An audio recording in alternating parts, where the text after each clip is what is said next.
Welcome. In today's video, I'll walk you through the simple steps on how to send a group message on the X app. If you've been looking for an easy way to chat with multiple people at once, this updated guide is exactly what you need. Let's get started. First, open the X app on your phone. Once you're on the main screen, look down at the bottom and tap on the message icon. This is where you can access all your conversations. Next, look for the new message icon and tap on it. This is the button you'll use anytime you want to start a fresh conversation. From here, you'll see an option that says Create a Group. Go ahead and tap on that. Now it's time to add your people. You can scroll through your contacts or use the search bar to find the specific names you want.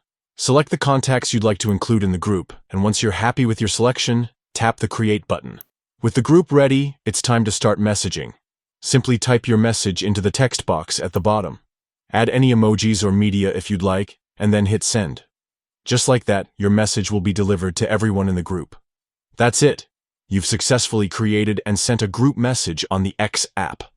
This feature makes it much easier to share updates, make plans, or just stay connected with multiple people all at once.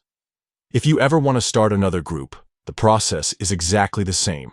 Open the app, tap the message icon, start a new message, choose Create a Group, select your contacts, and send away. It's quick, straightforward, and super convenient. And that's how you send a group message on the X app, updated for the latest version. Now, you can keep all your conversations organized in one place and reach everyone you need with just one tap. Thanks for watching.